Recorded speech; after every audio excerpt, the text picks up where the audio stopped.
1월 4주차 구역 예배 중심 말씀은 창세기 3장 21절. 여호와 하나님이 아담과 그의 아내를 위하여 가죽옷을 지어 입히시니라. 주제는 구원, 허물을 가려주는 은혜입니다. 아담과 하와가 지은 하나님께서 말씀하신 그대로 그들의 삶을 죽음으로 끌고 가는 어려움으로 나타났습니다. 그들 삶의 자리인 땅은 저주를 받게 되었고 그 땅에서 평생 수고하고 먹고 사는 삶이 가능해졌습니다. 여기서 끝이 아닙니다. 땅은 가시덤불과 엉겅퀴를 내면서 아담의 삶을 더욱 고통스럽게 만들었고 일생 동안 얼굴에 땀을 흘리지 않으면 생존이 불가능한 삶이 되었습니다. 그러나 하나님은 아담과 하와를 버려두지 않으시고 가죽옷을 지어주심으로 그들에 대한 하나님의 사랑의 마음을 전달해 주셨습니다. 창세기 3장 187절에서 20절에 하나님께서는 인간에게 죄의 결과를 분명히 알려주셨습니다. 하나님께서는 아담에게 선악을 알게 하는 나무의 실과를 먹지 말라고 분명히 말씀하셨습니다. 하나님의 명령은 적당히 조심하라는 여유 있는 예외적인 말씀이 아니었습니다. 성경은 여호와 하나님이 그 사람에게 명하여 이르시되 동상 각종 나무의 열매는 네가 임의로 먹되 선악을 알게 하는 나무의 열매는 먹지 말라. 네가 먹는 날에는 반드시 죽으리라 하시니라 라고 기록되어 있습니다.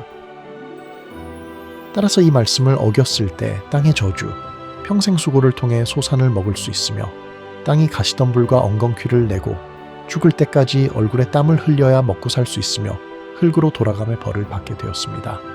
이것을 회복시키시는 하나님의 은혜이고 이것은 결국 십자가의 대속의 은혜와 연결됩니다. 창세기 3장 21절에 우리 시대의 고아와 과부와 나그네를 기억해야 합니다. 하나님께서는 아담과 그의 아내를 위해 가죽옷을 지어 입히셨습니다. 이 말씀에서 관심을 둘 세 가지 표현이 있습니다. 첫째는 위하여이고 둘째는 지어 입히시니라, 셋째는 가죽옷입니다. 명령을 거역한 그들을 위하시는 하나님께서 여전히 존재하고 계셨습니다. 이뿐만 아니라 그들에게 옷을 지어주셨습니다. 마치 어머니가 아이들을 위하여 옷을 지어주는 것 같은 모습입니다. 그리고 하나님께서는 무화과 나무잎이 아닌 가죽옷을 지어 입히심으로 인간의 수고로움을 덜어주셨습니다. 이것이 허물을 가려주시는 하나님의 은혜입니다. 4주차 구역 주제 말씀, 허물을 가려주는 은혜를 통해서 우리의 삶 가운데 무엇을 깨달아 알아야 하는지 알아보겠습니다. 에덴 동산에서도 유혹에 약했던 아담과 하와를 보면서 우리가 얼마나 죄에 약한 존재인지 알아야 합니다. 먼저 선과 악에 대한 개념이 무엇인가 알아야 합니다.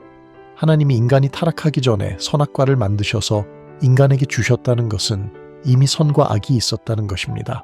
이것은 단순히 도덕적인 정의가 아닌 것에서 정의되어져야 한다는 말씀입니다.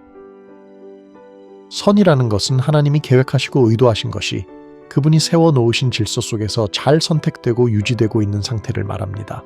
창세기 1장 25절에 보시기에 좋았더라 라고 하셨잖아요.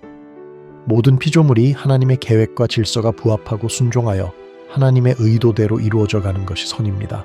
그 질서 속에서 이탈하고 벗어나는 것이 악이며 불순종입니다. 따라서 선과 악의 기준과 판단자는 오직 하나님 한 분이십니다. 그렇다면 사탄이 타락하고 죄의 원흉 역할을 하게 하신 것, 사탄이 미혹하여 인간을 타락시킨 것, 타락한 백성을 하나님의 백성으로 백성답게 만드시는 것이 계획된 것이라면 그게 선일까요? 아니면 악일까요? 이런 질문을 하게 됩니다.